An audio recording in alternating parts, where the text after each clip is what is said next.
Good morning, everybody. Is the microphone working? Okay. Welcome to our first, and I think it's our only, right? Legislative forum for the year. And I see a bunch of new people here, so I want to give a couple of ground rules.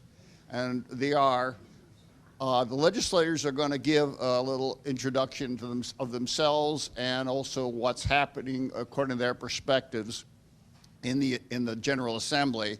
And after that, we'll open it for questions.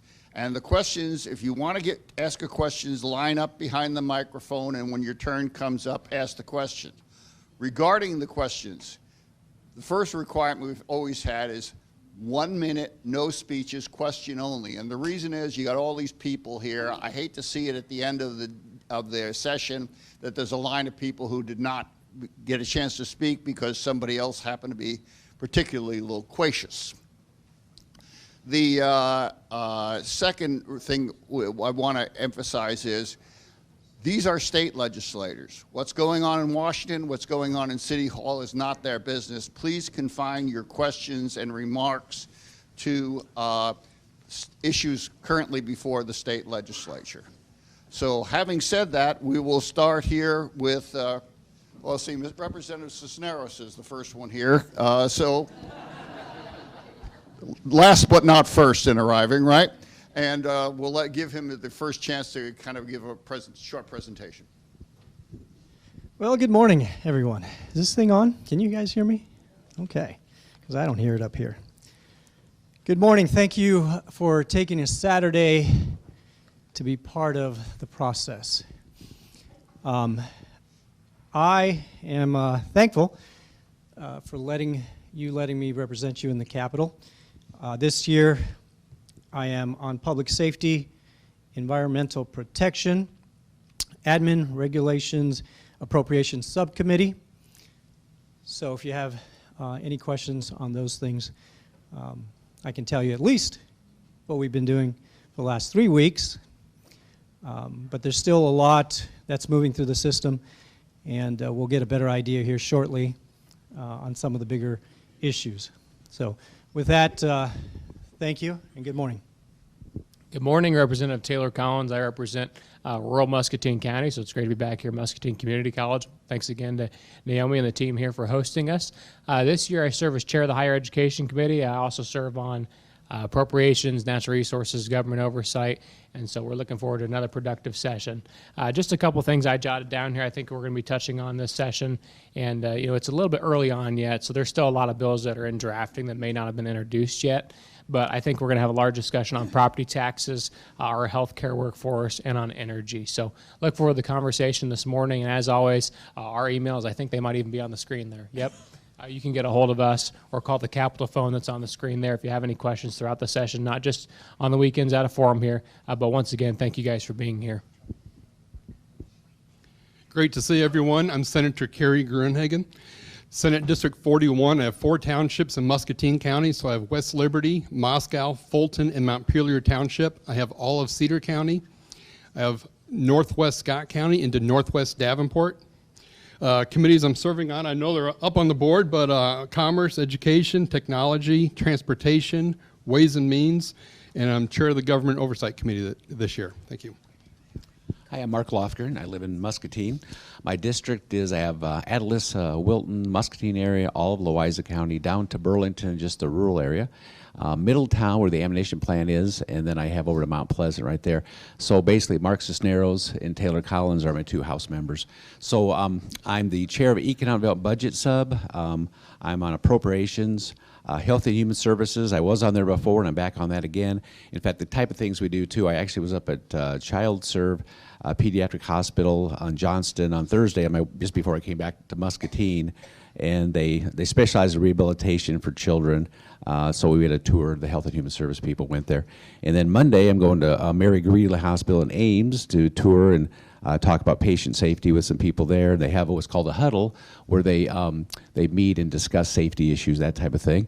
Then I'm on Judiciary, Local Government, Transportation, Workforce. An interim committee I'm on is IPERS.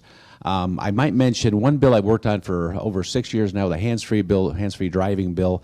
It was good because the governor and her state, the condition of the state, midway through, she brought it up. In fact, they got a hold of me and they wanted me to kind of start the applause. It's kind of funny. And so it was a lot of fun. So, but there's now like 30 agencies or companies that do support that legislation. And just recently, some of the blood centers, Impact Life and then LifeServe, now supports the bill.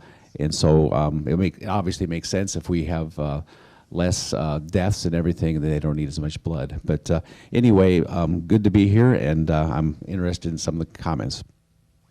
Good morning, everyone. State Representative Bobby Kaufman. I represent the areas that Senator Gruenhagen said. As I chair the Ways and Means Committee, I tend to get bills from all the other committees that have subject matters with fees and taxation, and so I don't just get to focus on taxes. Everything comes my way, and looking very much forward to any and all of your questions. Questions from the audience, please get up at the microphone and get in line if you want to ask a question.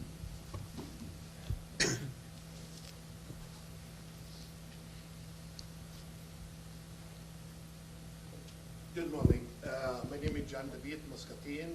First of all, I would like to wish everybody a happy Black History Month as we start to celebrate this month today. I'm here to ask the question, and the question is regarding the HSP 61, a bill for an act prohibiting community colleges from establishing diversity, equity, and inclusion offices and engaging in certain other activities relating to diversity, equity, and inclusion.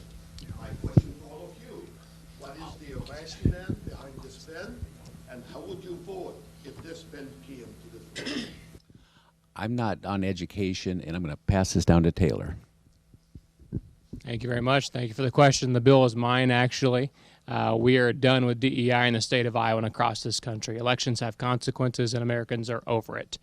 I actually had the subcommittee on that bill this week. I did table it, though, because the community colleges did come to the committee and share that they have already achieved compliance or are already working towards compliance with that bill. So I appreciate their cooperation and really achieving compliance with that, making sure their institutions can be trusted. I really appreciate the approach they took compared to the regents, which we really had to tell them they were going to do that. But as of right now, that bill is tabled, and I believe it's only actually in the House.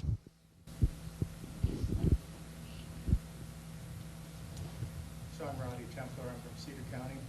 And with regards to education, I've read about Bobby Kaufman's article in the paper where, yes, we should not be spending money supporting colleges to provide degrees at a great expense to students so that when they get out, they have something that's absolutely useless in the work area, so they actually are saddled with debt. But I'm thinking also that instead of the money going to the colleges, just like with the ESAs, the money go with the students to pay for those productive parts of their education that goes on, whether it's junior college or a later college. And so that we're not supporting colleges in any way that's providing education that's either useless or counterproductive to a good society. I just want to know what your thoughts are on the money actually following the students in those specific areas of pursuit of education. Yeah, that's a little bit like the Iowa tuition grant operates right now. Our funding formula for community colleges and regents is a lot different than K through 12, though, in that the money is actually appropriated to the institution, not necessarily on a per pupil basis. So it's a good thought. We're always looking at more ways we can improve ROI when it comes to those academic programs, though. There is a program, I believe it's called the Last Dollar Scholarship. So the workforce has a list of jobs that are needed filled, and this scholarship goes to those students who are going to be going into those fields to help them with their education. So there is a little bit of what you're describing. Related to that, I might just mention that the governor has 2% increase for community colleges, which is $4.7 million, and $240.6 million is the total amount that goes to community colleges. So thank you for the question, Rowdy. It was my column you were referencing, so I'll touch base quickly on what I said in there. what I've seen a lot as I used to represent the University of Iowa is students not being made aware how high of a demand their degrees may be once they get out and once they graduate. And I think it's responsible for the taxpayers to ensure that people are being subjected to things that are going to advance their personal lives, their families' lives, and their careers. And this is America. If you want to take classes like there's 26 different genders and social justice, you're welcome to, but the taxpayers are done paying for it.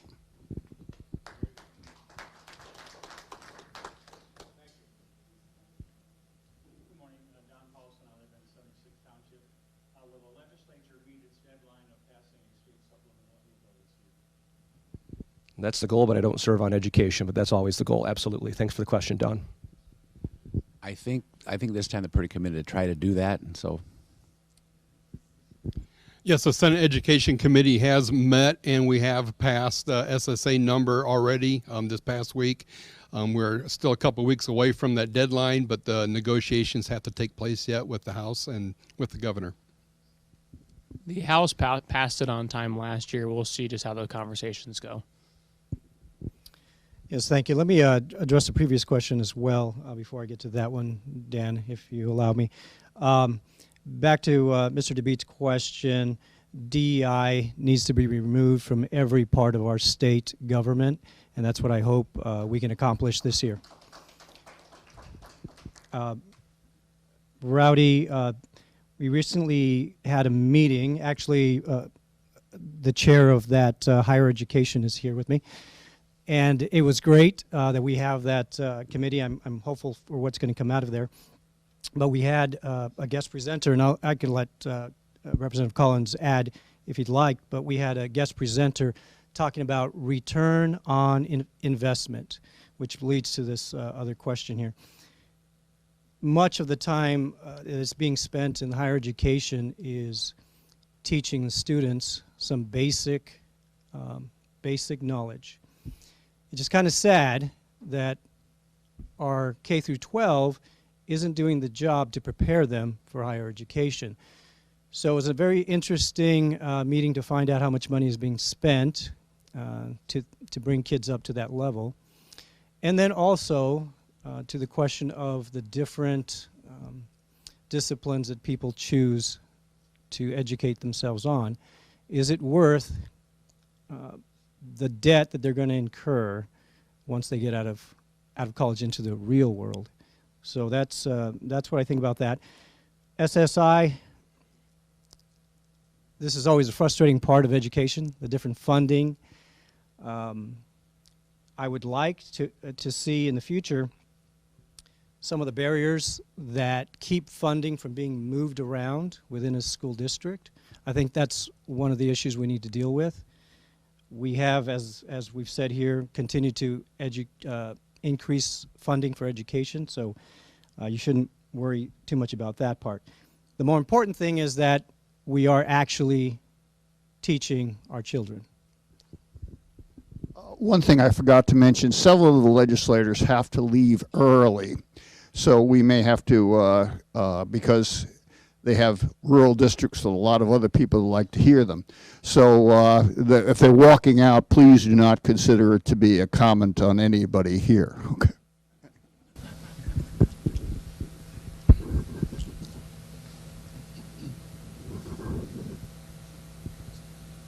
So I wanted to know, Rowdy, there's somebody behind you, I believe, has a question. We only. He's at the podium, he can go ahead. We have Okay, well, that's fine, because we generally, the rule is, nobody gets a twosie until everybody who wants a onesie gets a onesie. Right? So I will recognize Rowdy for the second time. right, and I would not have done this if there was somebody at the podium. Okay. Two things. One is on the securing the vote, and probably every one of you has gotten the document that I put together to have a gold star rating on the license, so that only those with a gold star could actually vote. These would be the United States citizens who are also residents of their state and the district where they're voting, and want to know where that's going. And also this, by the way, I'm encouraging this because we could be the leader in the whole United States for other states to follow in the same way they followed the heartbeat bill. And then going back to education, this is my last point. I'm encouraging that we have a United States citizenship, in effect, apprenticeship through, starting in junior high through high school. So when students graduate, they really understand their role as a citizen. They're going to have a foundation of what our, in effect, in terms of what our founders have given us, this legacy, this amazing legacy that puts them in a position to be successful in this life, because we're free. We're free to make our own pursuits, whether it be farmers or what have you. Anyway, I would like to see if that's something that could be implemented in the schools. Since we pay for the schools, I think that we're better citizens in every community where they come from. Thank you, Rowdy. I'll start with the voter integrity part. You mentioned it is a big deal, right? I am encouraged to know, to believe that the federal government is going to act on that. We're here at the state level. Obviously, we always have something to look at and work on. I'll let others talk more specifically, because I know some of those bills are going through their committees. But yes, we should never be just comfortable, complacent with our voting process. We should always be looking at it to make sure that it's safe and secure. So I am working with people around the state who have that concern, and even here in Muscatine, we have a good group of people who are asking questions, and that's something you should always do. Ask questions. There's some conversation with the Secretary of State, and so I look forward to just continuing that conversation at that level. And Rowdy, it's a good idea, your Gold Star idea. I like that. Thank you. Thanks for the question. I expect the Secretary of State to have multiple voter integrity bills introduced. I think he should have those introduced. Might have been actually late this week or later on here. Those will go through the State Government Committee, which I sit on, and I look forward to looking at those. I'm not sure that we have to have multiple bills. I think we could maybe have one larger election bill, but I look forward to supporting those and always looking at further ways we can improve our election. But I'll also defer to the election expert, Bobby Kaufman, down at the end. One more point, because it's been going on, the idea of making sure we have paper ballots, and I referenced our recount in District 1, where there was a recount, and the audit came up with three ballots for the whole district. And that's very encouraging, that we have to be able to actually do an audit and have ballots to look at, to do that. Yeah, I'll keep looking for those bills to come forward. I have not seen them yet in my committees. Thus far, I think we've done a pretty good job keeping our elections free and safe. If you can remember, back in 2020, we had 3 county auditors who blatantly tried to break the law. They got taken to court and told, no, you must follow the law. So thus far, we're doing pretty well, but we do need to stay alert and keep working on it. Rowdy, thanks for your comments. I'm not in state government, but I'll be watching for some of those bills. Thank you. Thank you. Thank you for the question. So as the person that's ran all the election integrity bills for the last 6 years, I can tell you, Rowdy, that we are #1 in the U.S., and your ideas are right in line with what we've been doing. I've had no fewer than a dozen states reach out to us and ask for model legislation replicating what we've done. And as far as paper ballots, in Iowa, we have legally required the Secretary of State and the auditors to keep paper ballots for a number of cycles to ensure that we have that ability. So excellent comments. Thank you. Thank you, sir. For the benefit of people coming to the mic, please talk into the mic, because the Zoom audience is watching this, and without you speaking to the mic, they overhear mumbles. What do you mean? I don't understand. Good morning, gentlemen. My question is predictable. I'm here as a representative of Muscatine Power and Water, your local city utility. Would like to know what we can expect from the energy bills the governor mentioned in her opening remarks to the session, what to expect, what you're wanting to see in it, and when do we have planned for it to come out? We'd like it to see as soon as possible, and rather not wait till the last minute. That tends to create problematic bills. We'd like the process to work as it's intended. So let me know what we should expect. Thank you, Brandy. Muscatine Power and Water does a great job As always, I think that's probably a unanimous decision up here. I don't serve on Commerce, so I haven't seen the bill yet, so I'm not trying to punt, but I'll just speak generically that I would like to see an all-above approach on energy. We are one of the most robust countries in the world for energy. And I believe that we as a state should be leading in that effort, whether that's nuclear, whether that's natural gas, whether that's any sort of energy, solar, wind, are a part of that conversation. I am a adamant all-above person. Mike Klimish is the whip in the Senate now, and the energy is something he's worked really hard on. So I've been talking to him, but I'm actually not to push this off, but I'm not really on the committee that deals with it. But I'm going to watch it because I know, you know why, because you're going to be getting a hold of me. So. For sure. Yes, I am on Commerce, but I have not seen the bill yet, but I do look forward to working on it. Thanks, Carrie. I just saw a press release yesterday that the governor just introduced that. Just a couple things I know are going to be hotly debated in there. One is on the service territory piece. I know a lot of the existing utilities are against that reform. And then the ROFR piece. There's a lot of people in the House specifically that are against right of first refusal due to the concerns about costs. One thing that I hope, and I know that's included in the package actually, I'm really glad to see it in there, is reforming the state revolving loan fund. Not so much of an issue for Muscatine. Honestly, Muscatine's very blessed to have a municipal utility with very affordable costs. I think that's why we have the industry we have here, really. But the southern part of Mark and I's district, we really have a natural gas shortage, and so looking at ways we can expand that capacity and utilizing that state revolving loan fund, whether that be through a port authority, municipalities, whatever that may be, if we can build out that natural gas capacity, that can really expand the economic development in the southern part of our district. Thank you for the question. This is what I think in general about energy and the energy needs we're going to have here in the future of Iowa. Iowa is a very attractive state now, because people are paying attention to what we're doing. So we have economic development coming our way, and in that there's going to be that increase in energy needs, right? So I'll just tell you, every time I go to the Capitol from Muscatine, I have to pass by those ugly windmills. And I know there's some people disagree here, but I detest windmills.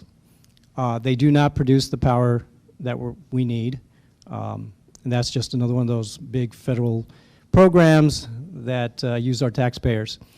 The other thing I really dislike is solar panel fields. I like solar power, that's great, we can get energy from the sun, but taking up land for these huge solar fields is not a good idea. I don't think that's good for the future of Iowa. That's my position on that. And, you know, I appreciate what we do with MPW and the how we produce energy, but it makes it difficult for them when the federal government, well, in the past, and I hope it changes, regulations that have taken us off of coal, that was less expensive energy to produce. So my concern is big, and so I'm definitely going to be paying attention to the bills that come through, but I just wanted you to know how I feel about energy, okay? Great, we can use those, that technology, that's great, but I don't think we should be taking up farmland for solar panels or windmills. Thank you.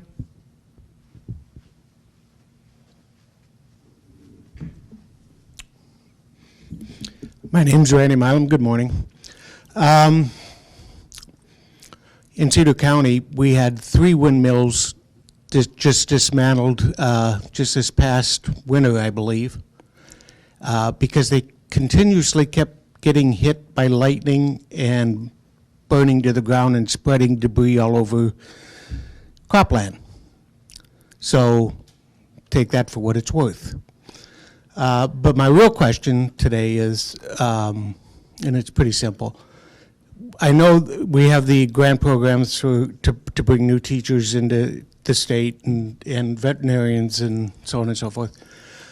I understand that there's a bill to include vet techs that was inadvertently left out. The vet tech to the veterinarian is, I know a lot of you are farmers, if not most of you, how important a vet tech is to the vet. Where are we at with that legislation, adding the vet tech into that program? I know that's been considered a lot in the past. I think that there has been some fights at the Capitol over, what the authority is for the vet tech versus the vets. Obviously, the vets like to protect their domain, but the problem is we just have such a lack of veterinarians who are interested in larger livestock now. The money is really in the small animals. And so for livestock farmers, it's critically important, I think, that we expand the ability of those vet techs to be able to operate, because if we don't have the veterinarians out there, it'd be great if we have those folks there to provide those services to our cattle, pork producers, whoever it may be, but if they're not, then we need to allow those vet techs to operate the best of their ability. Yeah, great issue. I'm glad you brought that up. There is a lack of people going into that field. I have not seen that bill yet.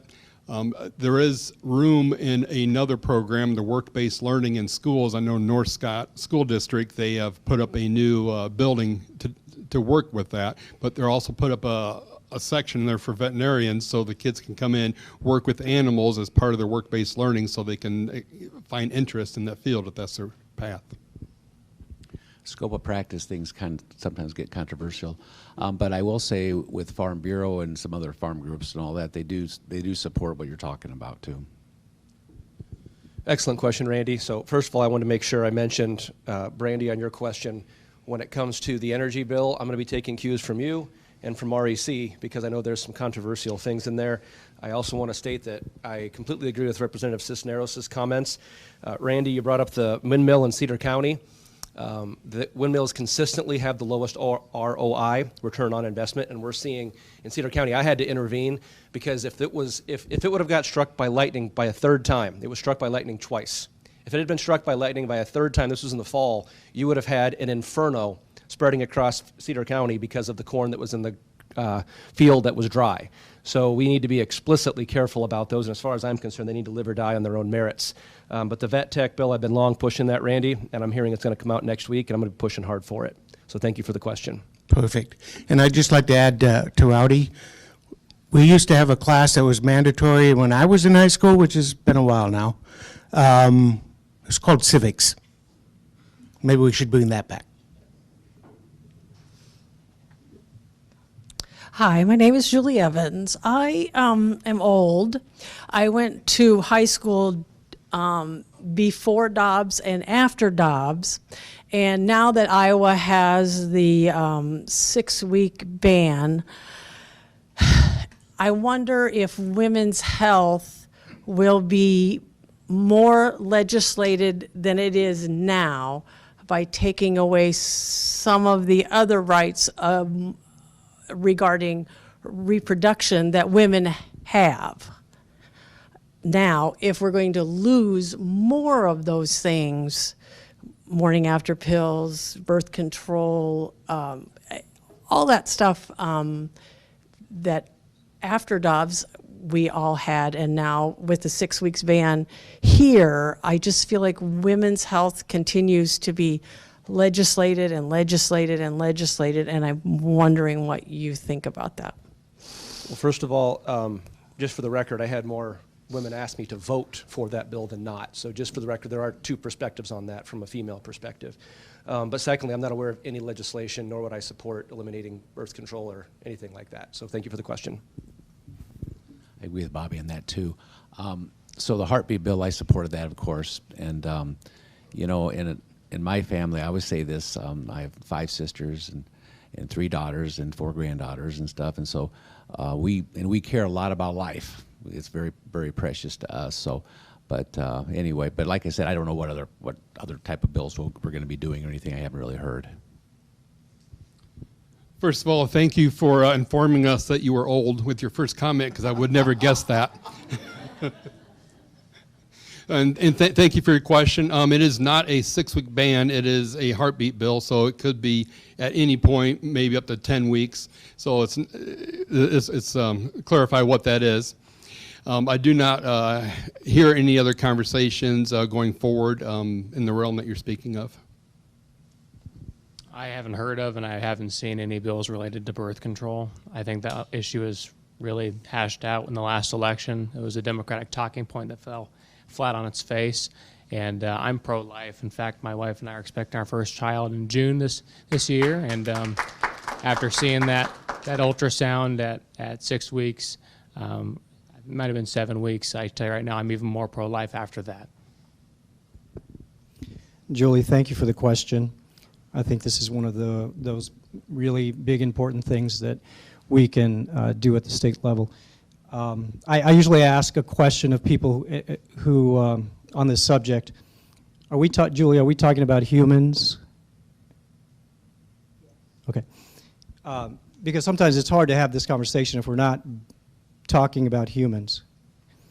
So then we're talking about when we get to kill these little humans. That's the question. Julie, I know it's uncomfortable, right? But if we're talking about humans, that is the question. I was one of probably maybe a couple of people who voted against the heartbeat bill. Because we put in code who could kill a baby, in my opinion. That's how I read it. So, as you can deduce, I would like to protect babies from conception to natural death, or humans from conception to natural death. That's my position. I don't know if we're going to take up any new legislation, because it is a difficult conversation in the State House. But I just wanted you to know how I feel about that. And I'd be happy to talk to you about that more, Julie, if you like. I'll be around afterwards.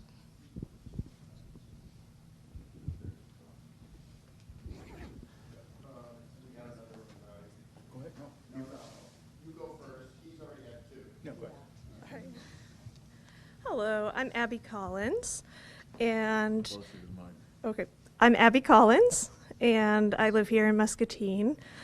My question for you is, your position about when life begins is hotly debated in religious circles.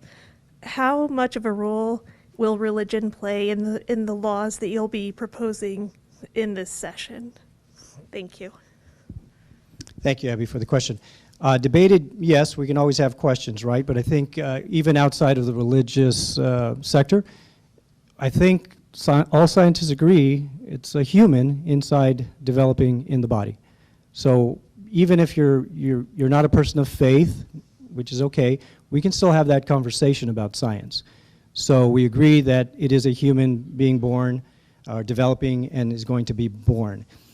Back to that question, both Julie and Abby, most people decide to kill their babies out of convenience.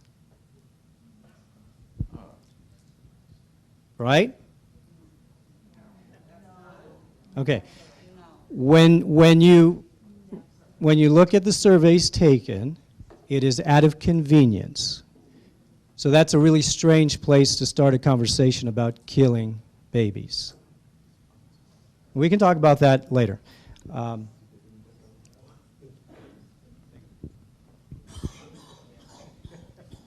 think we've hashed this out enough.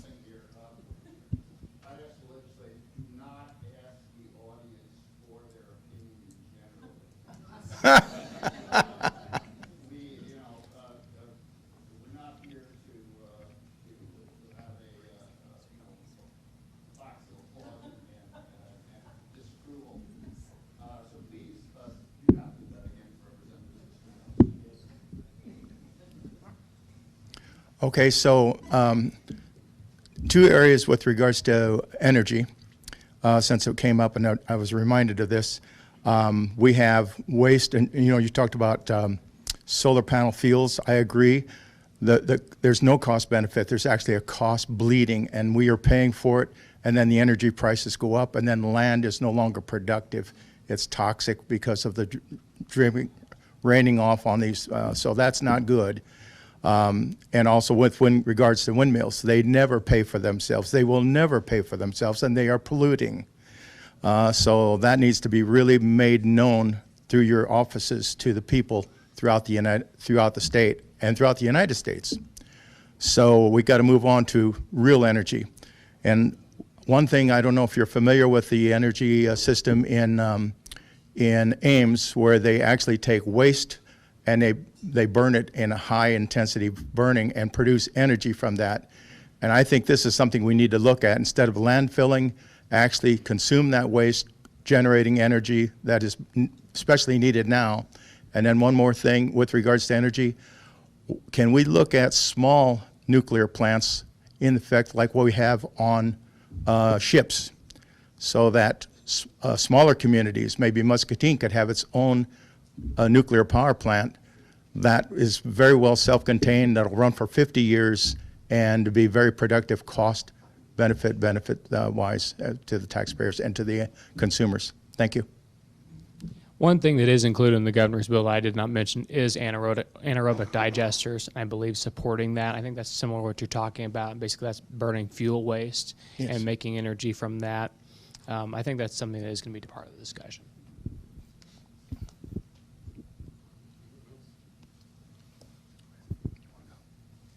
I just remain open to all of the above approach. Absolutely. All right, thank you. Thank you. Thank you. This isn't my question. A Zoom person asks, who is unidentified, asks this question. What is the legislature doing to clean up Iowa's water? We have an all-above approach to that. I don't serve on agriculture, but I know that we have made a significant amount of investments in cost share programs. I know that we as farmers, oftentimes I hear that we don't take care of the land, which is literal nonsense. Our job is to pass our farmland on to our kids. I personally utilize buffer strips. I do no-till. I make sure that we are eligible for nutrient reduction strategy dollars to make sure and clean up our waterways, and I run a recycling business. So my answer would be that we're doing it, and we're going to keep doing it, and it's an above-all approach. When I first started in the Senate, I sat kind of right in the middle, and was there the whole time, kind of creature of habit. But now I just moved, and I'm next to Annette Sweeney, Natural Resource Chair. So we're talking a lot about that. So I hope to learn a little bit more about what we're currently doing. Again, I'm not on that committee again, but like I said, she's really in the middle of that, and I'll be finding out more from her. Mike Nagy recently released that they're spending another $3.8 million this past year over the year before. So interest is increasing. However, I'd like to see more interest in the urban areas as far as projects. I ran the IDLs bill my first year up there in 23. What that did was enable to use the urban dollars that were not spent to go over to the ag dollars, because all of the ag dollars were getting spent and there was high demand for it, but the urban dollars, they had money left over. So we'd really like to see more involvement in that. We have some great groups, Scott County Partners for Watershed. They're out there testing water every year. They've been doing it for over 20 years, so they have a great track record. They're always asking for volunteers. You have your Lower Cedar Watershed Management Authority that you're free to go to as citizens. To give your voice, see what's happening out there, see the partnerships. The Middle Cedar has been very good. They have a lot of projects lined up. They're putting a lot of projects in place. And what those do, they take the voting entity, your soil and water district, your cities, your county. They all have a representative on that watershed management board. They all have a vote on that. So just contact your local boards. They work with corporations, they work with farmers. It's an all of the above approach, and the partnerships are very valuable. Yeah, despite what some people think, farmers don't want their topsoil to wash away. You can't really, or you can create more of it, but it takes hundreds of years to do it, and we won't be around to do it. Look, we have between the federal cost shares, the state cost shares, and now the private ones that many national companies are picking up on. Farmers are taking advantage of all kinds of practices. I know personally at our farm, we've done pretty much all no-till, except when we have to, and we have major rain events, and then we have hundreds of acres in cover crop now, and a lot of that is paid for by these state and federal cost share programs. So I think if you've seen these programs stand up, more and more farmers are taking advantage of them, and we're also learning to farm with them now, because when we really first started introducing these programs, it hurt yields, and I think farmers are finally figuring out how to work with them and maintain the yields that we need to in order to make profit. Thank you. I'll just agree with everything they said here and agree that the state is proactive on that issue.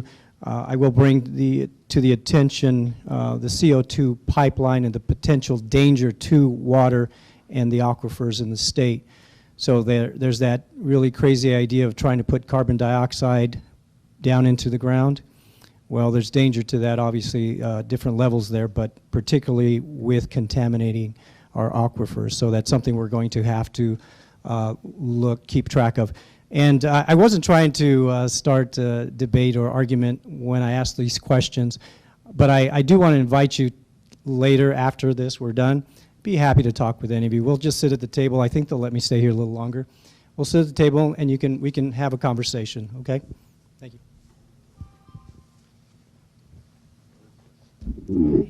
Hi, I'm Jen from Muscatine, and Representative Collins, I was interested in what you said about strategies for developing our healthcare workforce. I'm pretty concerned about our direct care workforce, the staff who work to support people with developmental disabilities and folks who are aging in Iowa, and the big shortage we have in qualified workers in that area. And I'd just love to hear what you think we can or should do about that. Yeah, I think that there was a lot of ideas that are floating out there before session, and when we heard the governor's condition to the state address, it was really good to see that she's taking the lead on this.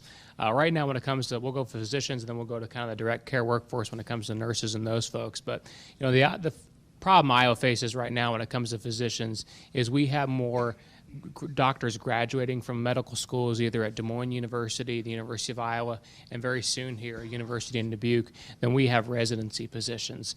And that residency position is the last really formal training a doctor gets before they go into practice. And so the governor is going to be looking at leveraging $150 million of federal Medicaid dollars to build out the number of residency positions in the state through Broadlawns in Des Moines, private entity, as well as the University of Iowa hospital system.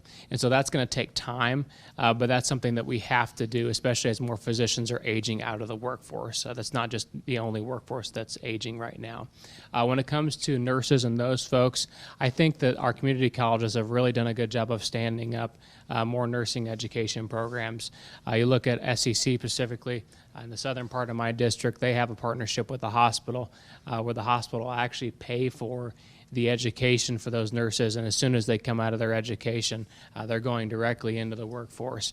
And then something that I've charged our community colleges with actually this week was actually looking at allowing our community colleges to offer some bachelor degrees, because there is some rural parts of the state that I believe would taking advantage of this, particularly those who don't want to do their education online or maybe place-bound, maybe they have young kids. I think we can leverage the existing entities we have in our communities to continue to build out that healthcare workforce. But you're going to see multiple bills, I believe, on that issue. But really the biggest thing right now I think we're working on is building out the number of residency positions so that we have that physician pipeline. Well, it's kind of hard to top that one, but I will bring attention back to the work-based learning, where in high school they can go and get their CNA while they're attending high school and take those courses to help bring up their interest into the workforce and give them a head start. So the governor of the state, of the condition of the state, had talked about different alternatives. There's the loan repayment program, actually doubling that amount to $10 million. And then HHS to launch the program in partnership with Broadlawns and University of Iowa. Taylor had mentioned this $150 million in federal funds, creating 115 new residency slots each year, and it says each year, and at 14 teaching hospitals with a typical 3 to 4 year residency rotation. That would mean about 460 new physicians being trained right here in Iowa. And we know that if they do their residency here, it's more likely that they will stay here.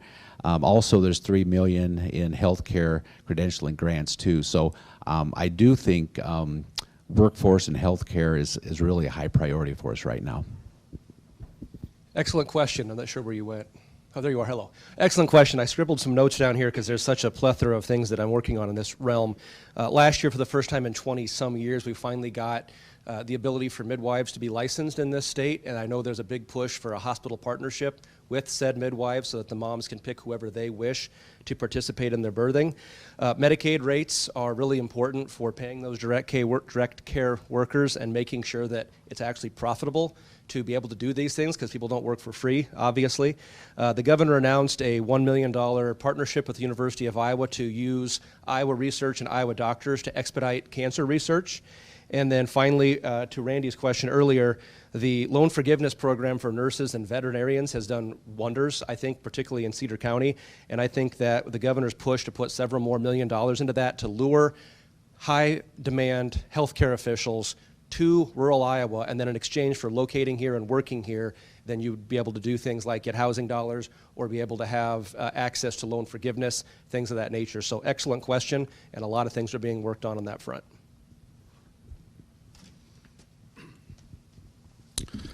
My name is Mark Hines. I'm the CEO of Crossroads here in town, and we serve folks with intellectual and developmental disabilities as well as seniors so that they can stay, live, work in their communities. And first, I want to say thank you to Taylor for HF 13 that will it will make rate increases predictable and understandable for providers so that we can make plans for the future to be profitable, to be sustainable. I would like more than 2.5% per year, but 2.5% guaranteed is better than zero. We would like to be in a place where we are planning instead of pleading every year. On that front, if there are going to be more babies brought to term, there will naturally be more people with disabilities born in the state of Iowa. And so as a state, we need to be ready, willing, and able to take care of them. And once they are adults, they need to be able to live productive lives. And one of the ways that they can do that is by working. Do any of you know of a resuscitation of the Work Without Worry bill from the last session that died in the second funnel? And can you say today that providers like us will be protected from some of this anti-DEI legislation? Because inclusion is a core principle of disability services and has been from the beginning. It is about getting people out of institutional care settings and living in communities where they belong, working in places where they deserve, and receiving supports that we are obligated morally and ethically as the state to provide. It's actually in our mission statement, the word inclusion, and I just want to know that we don't need to scrub all of that because it predates all of the current iterations of DEI, right? Before George Floyd, before any of disability providers, we're working on inclusion. That's our central mission. Thank you. So, excellent question. I may be corrected by someone else that's on the committee, but I'm not aware of your involvement in any of those pieces of legislation. And I just want to share a personal story about why this is such an impactful industry for me. These folks are human beings. They deserve the respect that everybody else gets. And there's only been 2 times. I'm supposed to be a big, tough Republican guy. There's 2 times I've cried at the Capitol. The second time was the most recent, and I was the oversight chair, and I had to sit and watch testimony as a 9-year-old girl who was down to 35 pounds was found in her parents' basement, starved to death. She looked like a skeleton. And I had to see those pictures. And she was a part of the disability system where the parents could take advantage of the state providing dollars to be able to take care of her. And instead of taking care of her, they let her starve to death in the basement while they were at Disneyland with the money they were supposed to use to take care of her. So I don't know what else I can do for you, but know that please contact me directly, and anything I can do, I will do to help these folks, because it was sick, it was abhorrent, and it's going to haunt me for the rest of my life having to go through that. I think all of us have been over to Crossroads before, so I should stop over again probably. But you do amazing work. I know a lot of your board members. I know you were asking my wife to possibly be on it. She's really busy right now. At some point in time, maybe she will. So, but again, you do amazing work, and I really appreciate it. And as bills come up, don't hesitate to get a hold of any of us, because we do care about what you're doing there.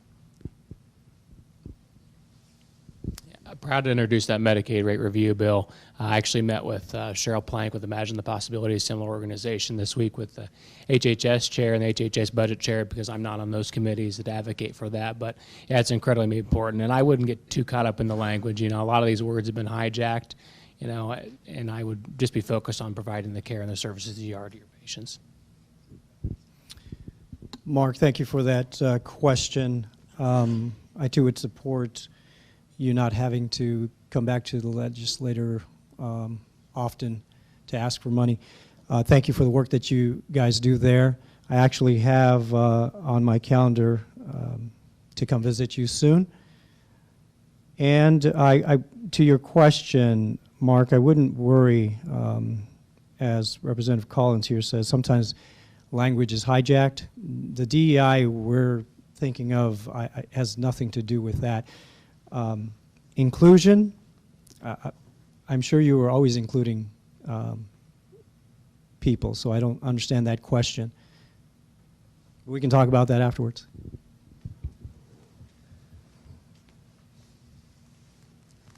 Hello, my name is Belen, and I'm your constituent. I have several questions for you. There will be a few bills that I have learned that are likely to come up this year.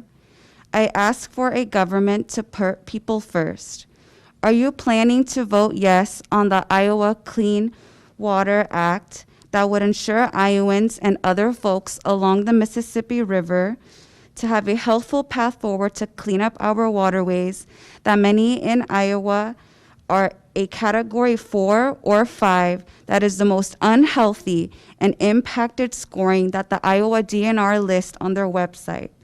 The proposed legislation requires that all medium and large concentrated animal feeding operations, also called factory farms, obtain water pollution permits. My second question. Additionally, I understand that this year the Iowa Cancer Gag Act has been introduced. That would make it harder for Iowans to receive justice or legal accountability from Bayer and other big corporations for affecting their health severely through their pesticides and other products. Iowa has the second highest cancer rates in the nation and the only state where the rates are rising. Are you planning to vote no on, yes, are you planning to vote no on this bill? And my third question is, are you aware of any bills that will come up that would divide people based on citizenship, refugee, or migrant status? I ask for you to vote yes now more than ever on bills that focus on unity, not division. We need to protect our neighbors and our communities. The current political climate at this time has been inciting fear, violence, indirectly or directly, and hate has been on the rise.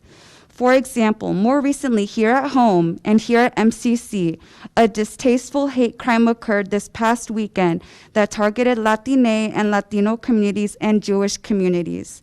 And this should bother and disturb everyone that this occurred. I ask for you to vote no on bills that are creating division and inciting fear, confusion, and violence, and to vote yes on bills that support all of our immigrant, migrant, and refugee communities and folks with marginalized identities. Thank you. Okay, thank you for those questions. They're all nice big questions. First of all, the Iowa Clean Water Act, I can't tell you where I'm at on that because I haven't read the language of that bill.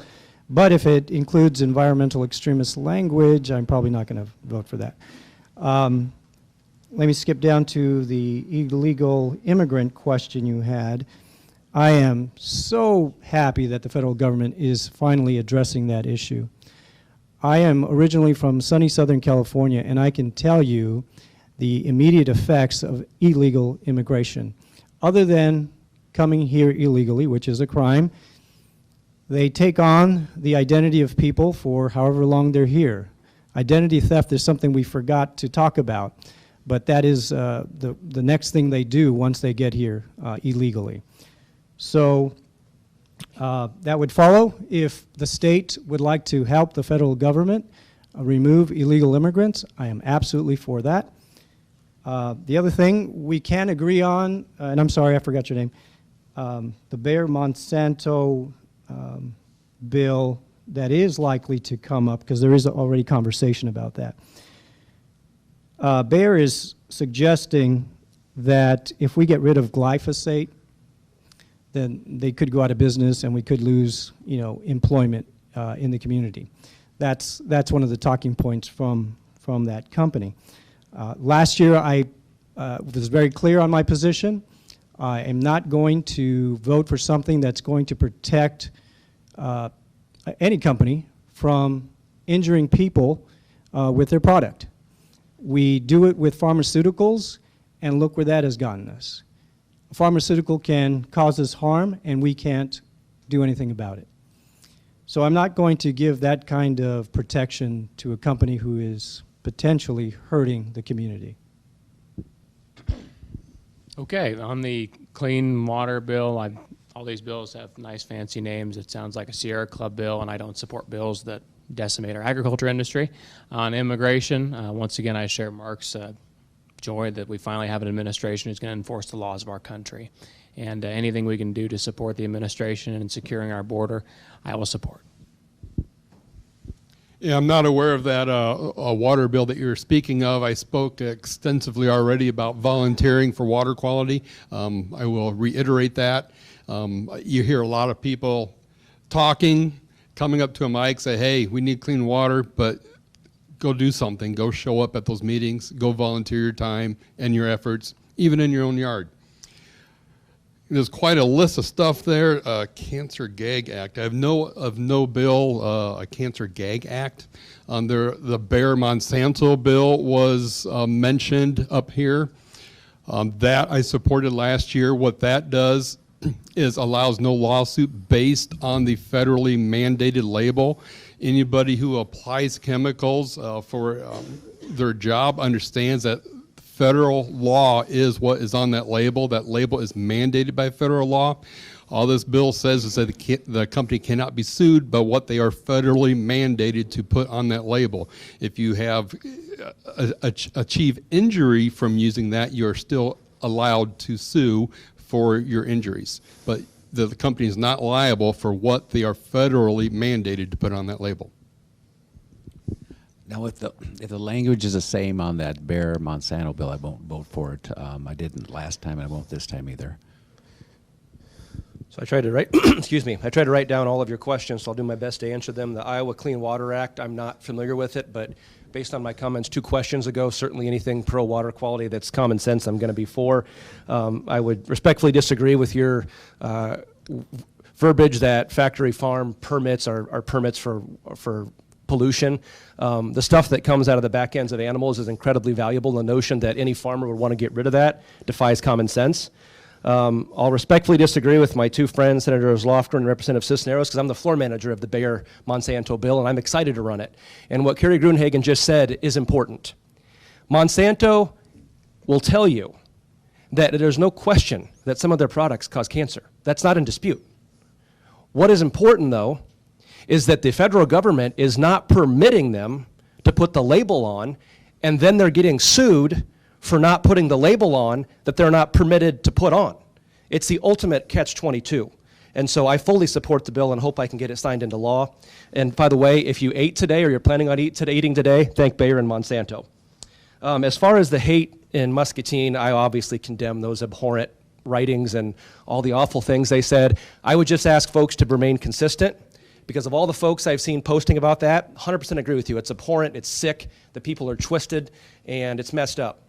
Make sure you're intellectually consistent, though, and when an actress holds up a severed head of President Trump, be equally outraged. Be equally outraged at the nonsense on both sides, and don't just pick and choose the sides that you agree with. And then finally, as far as voting on unity, I'm proud to report that 93%, that's not a talking point. That's not a thing I got off Fox News. 93% of the legislation that we have passed into law the last 2 years has been overwhelmingly bipartisan, oftentimes unanimous. Unfortunately, when we disagree, that makes the papers. When we don't agree, that doesn't. Or excuse me, when we do agree, when we do agree, it doesn't make the papers. When we disagree, it does. So I appreciate that, but we're already doing it. John DeBeat again, Muscatine, and I'm standing again to ask my second question. You have about 2 weeks to pass the state education funding in order to meet the deadline. Would you pass that within this deadline? Yes or no, and tell us why. Well, first of all, John, hello, and I still like you better than Dad, just FYI. Thank you, Bobby. Thank you. I would like to see it set on time, and I would like to see it set as high as possible, so absolutely, not just yes, absolutely. Thank you. I appreciate that. Yeah, we talked about that earlier. Yeah, I hope they get that done in time.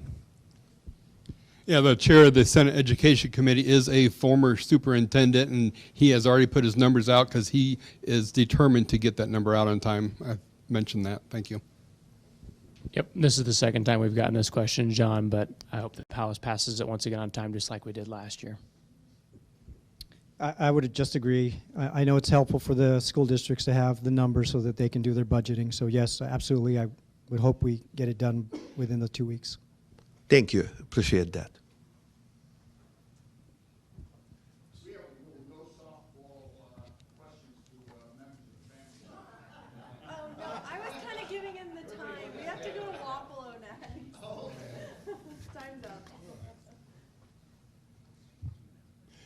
Hi, I'm Gene Hammonds. I've sent you guys emails about a year ago on fire science and EMS in the high schools. I'd like to know how that's coming because there's a real shortage. There's a shortage of people who want to put the time into it. And like I said in my email, if somebody graduates high school, and they go to a 2 or 4 year college, come home with a spouse, a couple of kids, they're not going to want to do the EMS firefighting stuff. So what's the chances of getting that in the high schools so when they turn 18 they can hop a truck, they can jump in an ambulance and go? Gene, thank you for the question, and I know you've been working hard over the years to make sure we have plenty of people volunteering in some of these communities, so thank you for doing that, Gene.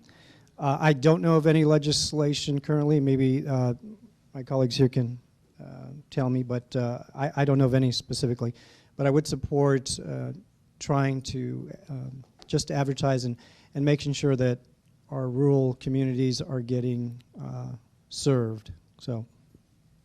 Thanks for the question, Gene. We continue to look at ways we can offer that. The one idea I had was maybe having the Department of Education offer model curriculum that could be available to districts. That was kind of the only solution that I thought of so far, but I think that a lot of what we're seeing is just related to we just have a lot less volunteers. You know, as I said, you know, our workforce here in Iowa is aging. It's just hard to find those folks to put in those volunteer hours. So, you know, you have a lot of districts that are standing up EMS districts and taxing a little bit for those services. You know, in Mediapolis, we actually have a vote coming up on that very soon. I know that rural Muscatine is looking at something similar as well. So I think the problem actually might be solved through just simply paying some of these folks what they're due on that. But we can look at some other ways to offer that kind of training at the high school level. I think it might already be offered by some, but you know, it might just be a matter of over the interim here, maybe having some conversations with area superintendents as well. I appreciate you advocating for the volunteer firefighters. I live in a rural area, and they are very valuable, the service that they provide. Being called at all hours, sometimes it's you're in the middle of harvest and you hear them sirens go off, and you appreciate that they are shutting down and going to do the service. I have been this past 2 years, obviously, going and visiting volunteer fire departments, and you see that some are doing better than others as far as getting explorers, getting students coming in after school and whatnot to take part in that. I would support a work-based learning part to help assist with the testing and getting them qualified. Appreciate your work on EMS, and I do think that's a good idea. I think you need to get it within the schools and everything, and so get them trained, and by the time they're probably out of high school, they're ready to go. So, good idea.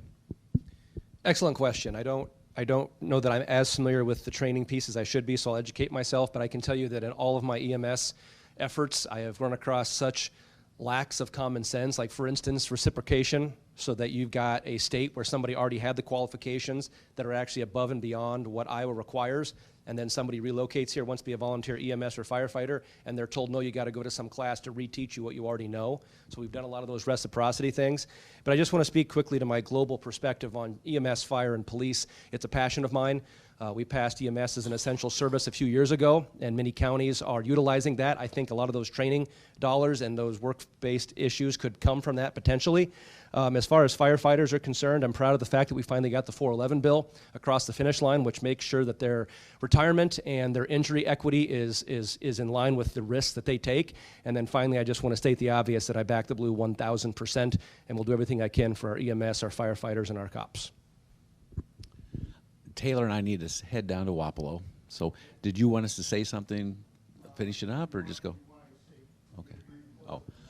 Well, thank you for being here. I want to make sure you realize March 1st at 9 o'clock in Wilton at City Hall. I guess it's called like the community room, but it's at City Hall is where that's at.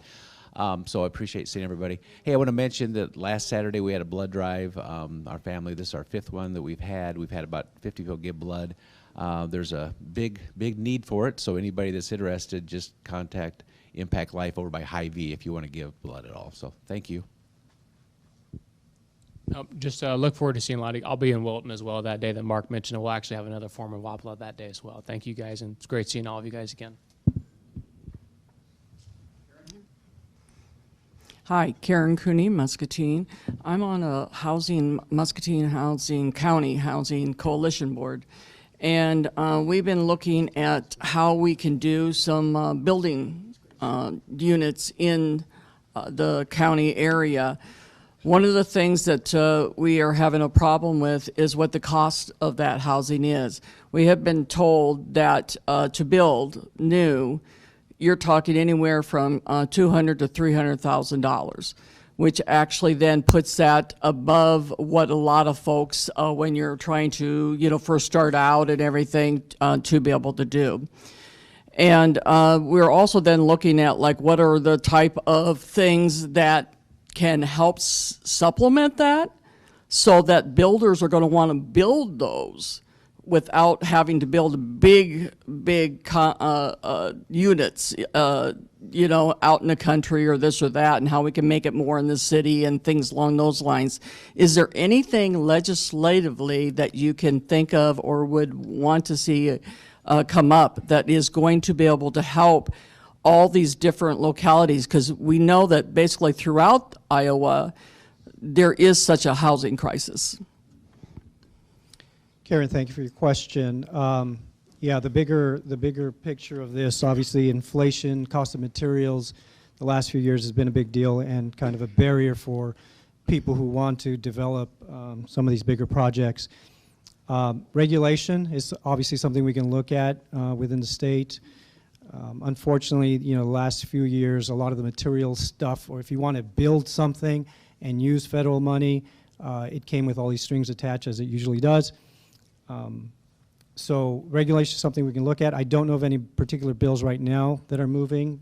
Maybe these gentlemen do. Thankfully, we do have a good group here in Muscatine, throughout the state, Habitat for Humanity, and they're a really good group of people trying to solve this problem. May I interject on that part? And I found out that that is, with the sweat equity, that's still up to 160, 170,000. Thank you for the question. That is a big concern. We'll reiterate that the inflation does cause a problem. Your question, is something coming through the legislature? The answer is yes. We do have a builder, a former builder, I think he's a former builder, who is the chair of the local government committee, and he has a series of bills that he will be putting in for that. Part of the problem is developing and putting in the infrastructure for the new housing. A lot of cost comes with that. I met with a group of builders, I believe it was last Wednesday evening, and they were discussing a lot of what they have to do and with the regulations, but there will be a lot of bills coming out to help with those regulations out of local government in the Senate. Excellent question, and it's just fell on my lap literally Thursday before I left. So I promise I'll get to answering your question, but I want to give you the global response. So the Iowa Economic Development Authority, headed by Debbie Durham, is responsible for all things tax credits, luring businesses to the state, luring businesses to rural Iowa, and each year she puts forth a bill to help give her tools to be able to achieve those goals. I just received her bill on Thursday, and I had a chance to scan it, so I can't tell you I'd get an A+ on the exam, but I can at least speak to what some of the topics were. When you look at, and I promise I'll answer your question, but what part of the point of the bill is back when our income tax rate was nearly 9%, it made a lot of sense to do a lot of these tax credits because we were one of the highest income tax rates in the entire area. Now that we're down to 3.8, a lot of these big corporations do not need a tax credit anymore, and frankly, there's some argument they should have had one in the first place. And so I'm actually in charge of eliminating $280 million worth of freebies and goodies and giveaways. And I'm looking forward to doing that. Now, how does that answer your question? Those $280 million can be reallocated, and one of the main topics in her bill, I believe it's section 6, is regarding brownfield, greenfield, making sure that the tax credit system is advantageous for developers specifically who want to do housing developments in low-income areas where there's fixed rates that the federal government puts down. Whether that changes or not, it's to be determined. But I will have a front seat at making sure that the system for all housing in rural and urban Iowa is made fair and equitable, and I'd appreciate your input on how that should look.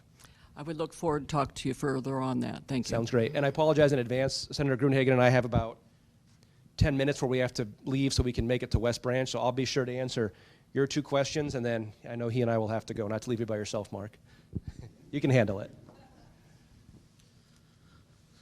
This question is about childcare. So as a state and federally, as we move towards more pre-K, that means more 4-year-olds getting free and subsidized before and after and during school hours care. What that does to childcare providers, so they make all of their margins on older children. It is very expensive to take care of infants, to take care of toddlers. They make their money on 4-year-olds, and they're already very strapped for funds, for staff.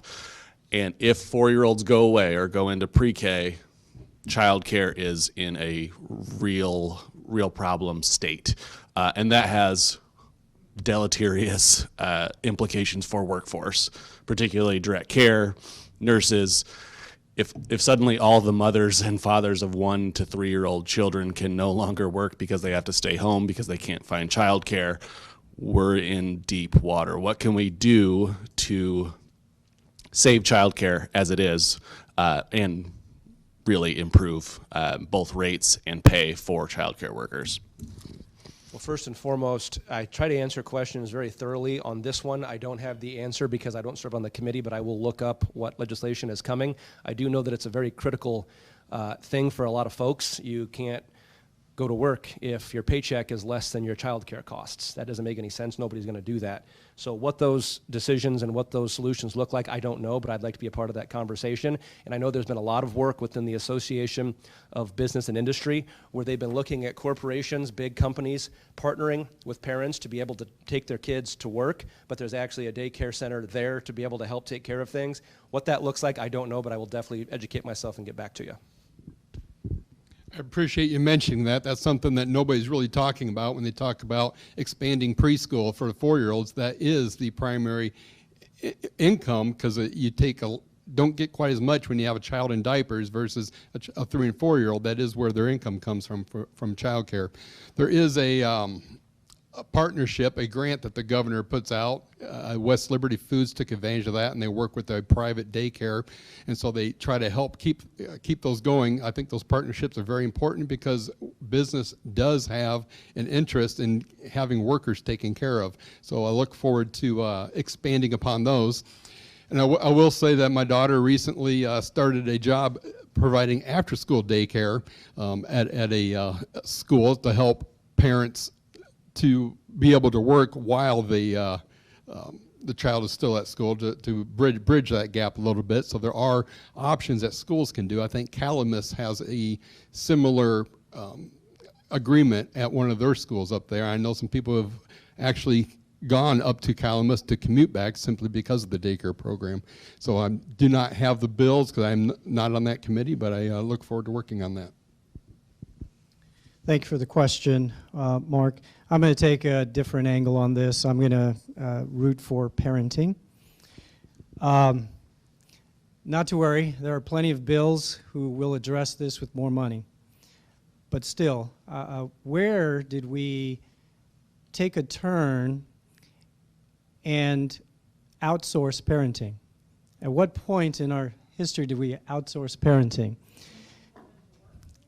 Thank you. Exactly. That is one of the reasons here. Who are we allowing to raise our children? Again, it's just a question. I'd be happy to talk to you about it afterwards. Why are we doing this? Who benefits from having the children outside of the home at an early age?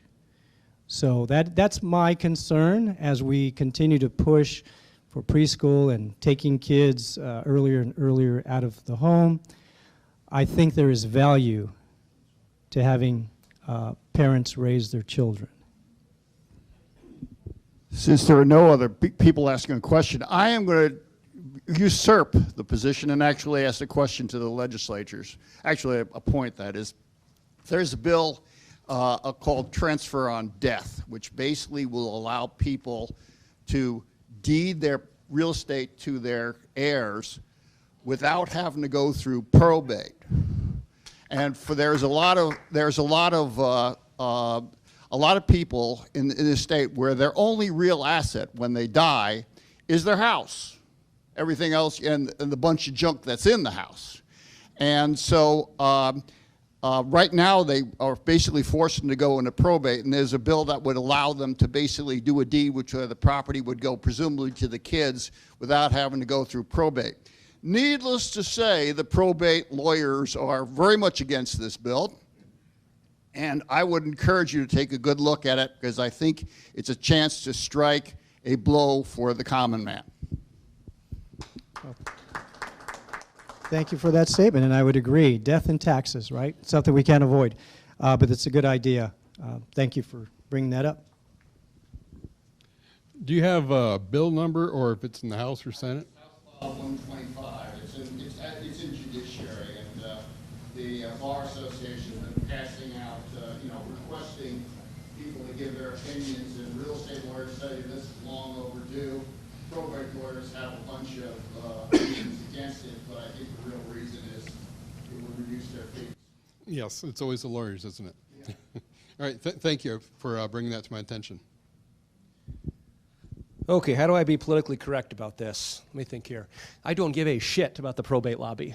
Their lesser fees are irrelevant to me, and in fact, that's a reason for me to vote for it.